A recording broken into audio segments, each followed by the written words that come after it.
Hello दोस्तों, स्वागत है आपका आपके अपने YouTube चैनल जी3 इंस्टीट्यूशन में। दोस्तों, कहा जाता है कि एक स्क्रू ड्राइवर का यूज अलग अलग स्क्रू के लिए फिट नहीं हो सकता। ठीक वैसे ही कई सिचुएशंस में आना और जाना के लिए कम और गो का यूज नहीं हो सकता। जी हाँ दोस्तों, आज इस वीडियो में आपको ऐसे 10 सिचुएशंस के बारे में बताऊंगा जहाँ पर आना और जाना के यूज होने के बावजूद भी गो और कम का यूज नहीं किया जाता है। तो इससे पहले कि वीडियो को स्टार्ट करें, आप प्लीज वीडियो को लाइक और सब्सक्राइब करके बेल आइकन प्रेस कर दीजिए ताकि अगले आने वाली वीडियो का नोटिफिकेशन आपको मिलता रहे। तो पहले सिचुएशन में हम बात करते हैं ट्रेन की। जी हाँ, सही सुना आपने, ट्रेन की, जिसे हिंदी में रेल कहते हैं। तो हम यही कहते हैं, ट्रेन आ रही है, ट्रेन जा रही है, ट्रेन आ गई, ट्रेन चली गई, ट्रेन आने वाली है, ट्रेन जाने वाली है। तो क्या हम इस सिचुएशंस में या यूं कहें कि इस सेंटेंसेस में गो और कम का यूज करेंगे या करना चाहिए? तो मेरा आंसर होगा जी नहीं दोस्तों। ट्रेन के आने को अराइव कहते हैं और ट्रेन के जाने को डिपार्चर कहते हैं, ना कि ट्रेन के आने को कम और ट्रेन के जाने को गो कहते हैं। तो आइए अब इसको एग्जांपल से समझते हैं। ट्रेन आ रही है तो हम इसे ये नहीं कहेंगे द ट्रेन इज कमिंग, बल्कि हम ये कहेंगे द ट्रेन इज अराइविंग।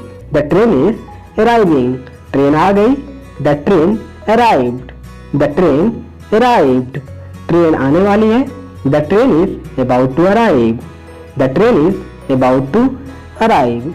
वही अगर हम बात करें ट्रेन जा रही है तो हम ये यूज नहीं करेंगे ट्रेन इज गोइंग, हम बिल्कुल भी इसका यूज नहीं करेंगे, बल्कि हम यूज करेंगे the train is departing, the train is departing, train जा चुकी थी, the train had departed, the train had departed, train दोपहर में जाती है, the train departs at noon, the train departs at noon, train जाने को है, the train is to depart, the train is to depart.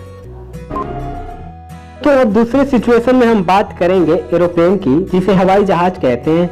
तो दोस्तों, एरोप्लेन तो आप सभी ने देखा ही होगा, इधर से उधर आकाश में उड़कर जाते और आते हुए। तो क्या आप जानते हैं कि एरोप्लेन में यूज होने वाले आने जाने वाले वाक्य जैसे एरोप्लेन आ रही है, एरोप्लेन जा रही है, एरोप्लेन आ चुकी है, एरोप्लेन जा चुकी थी, या एरोप्लेन आने वाली है या एरोप्लेन जाने वाली है, तो इसके साथ यूज होने वाले शब्द आने और जाने के लिए कम और गो का यूज होता है या नहीं? तो मैं आपको बता दूं, श्योर कर दूं कि यहाँ पर एरोप्लेन आने के लिए कम का यूज नहीं होता है और एरोप्लेन जाने के लिए गो का यूज नहीं होता है, बल्कि एरोप्लेन आने के लिए लैंड का यूज करते हैं और एरोप्लेन जाने के लिए टेक ऑफ का यूज करते हैं। जैसे एग्जांपल में समझते हैं, फ्लाइट 9 बजे आती है, the flight lands at 9 o'clock, the flight lands at 9 o'clock, flight आ चुकी है, the flight has landed, the flight has landed, flight आ रही थी, the flight was landing, the flight was landing. वहीं अगर हम बात करें फ्लाइट के जाने की, तो इसमें यूज होता है टेक ऑफ का। आइए एग्जांपल में समझते हैं, फ्लाइट चली गई, the flight took off, the flight took off, flight जा रही है, the flight is taking off, the flight is taking off, flight जाने वाली है, the flight is about to take off, the flight is about to take off. दोस्तों, इस तीसरे situation में हमने रखा है वर्ड वेदर, जिसे मौसम कहते हैं। गाइस, अगर हम इस समय बात करें मौसम की, तो इसमें भी समर, विंटर और रेनी सीजन का आना जाना लगा ही रहता है। तो इसमें यानी कि मौसम के आने के लिए और जाने के लिए कम और गो का यूज बिल्कुल भी नहीं करते हैं, बल्कि वेदर के आने के लिए यानी कि मौसम के आने के लिए स्टार्ट का यूज करते हैं और मौसम के जाने के लिए ओवर का यूज करते हैं। आइए इसको भी एग्जांपल में समझते हैं। गर्मी का मौसम आ गया है, the summer season has started, the summer season has started, ठंडी का मौसम आने वाला है, the winter season is about to start, the winter season is about to start, बरसात का मौसम आ रहा है, the rainy season is starting, the rainy season is starting.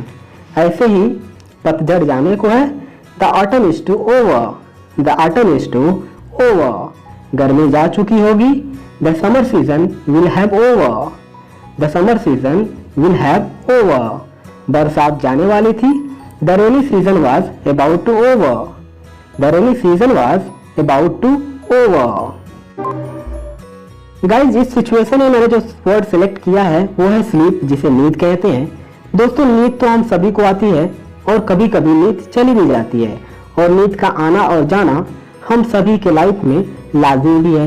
तो गाइज नींद आने के लिए इंग्लिश में हम कम का यूज नहीं करते हैं, और नींद जब चली जाती है तो उसके लिए हम इंग्लिश में गो का यूज कभी नहीं करते हैं, बल्कि नींद आने के लिए यूज करते हैं फील स्लीपी, और नींद जाने के लिए यूज करते हैं फील एस्लीप। आइए अब इसको एग्जाम्पल से समझते हैं। मुझे नींद आ रही है, I am feeling sleepy. I am feeling sleepy. उसे नींद आ चुकी है, he has felt sleepy. He has felt sleepy. वहीं अगर लड़की हो तो हम कहेंगे शी हैज फेल्ट स्लीपी। तुम्हें नींद आ गई होगी, you will have felt sleepy. You will have felt sleepy. वहीं अगर हम बात करें नींद जाने की, मेरी नींद चली गई, I felt asleep. I felt asleep. उसकी नींद जा रही है, he is feeling asleep. He is feeling asleep. दोस्तों इस सिचुएशन में मैंने जो वर्ड सिलेक्ट किया है वो है इलेक्ट्रिसिटी, जिसे बिजली कहते हैं। अब भाई अगर बात करें बिजली की तो हमें अपना बचपन याद आ जाता है, क्योंकि हमारे बचपन में बिजली का आना और जाना कुछ ज़्यादा ही लगा रहता था, और जैसे ही बल्ब ऑन होता था तो हम खुशी से चिल्लाने लगते थे बिजली आ गई, बिजली आ गई, और चले जाने पर हम मायूस होकर कहते थे बिजली चली गई। तो बिजली के आने के लिए और जाने के लिए हमें कम और गो का यूज बिल्कुल भी नहीं करना है। जी हाँ, कम और गो का यूज बिजली के लिए यानी कि इलेक्ट्रिसिटी के लिए कभी नहीं करना है, बल्कि इलेक्ट्रिसिटी आने के लिए रिस्टोर और इलेक्ट्रिसिटी जाने के लिए गो ऑफ का यूज करते हैं। आइए एग्जांपल से समझ लेते हैं। बिजली आ गई, द पावर हैज रिस्टोर्ड।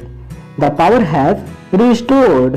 बिजली 3 बजे आती है, the power restores at 3 o'clock। The power restores at 3 o'clock। बिजली आने वाली है, the power is about to restore. The power is about to restore.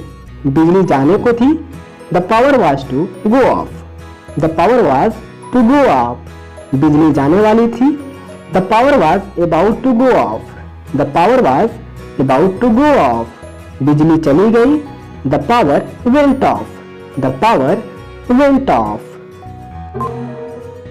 Guys इस सिचुएशन में जो मैंने वर्ड सिलेक्ट किया है वो है सनलाइट, जिसे धूप कहते हैं। भाई अगर बात करें धूप की तो इसका महत्व विंटर यानी कि सर्दी के मौसम में बहुत ज़्यादा होता है, क्योंकि जब सर्दी काफ़ी बढ़ जाती है तो हम वेट करते हैं कि अब धूप आए तब धूप आए। वहीं गर्मी के मौसम में हम वेट करते हैं कि अब धूप जाए तब धूप जाए, क्योंकि उस वक्त गर्मी हम बर्दाश्त नहीं कर पाते हैं।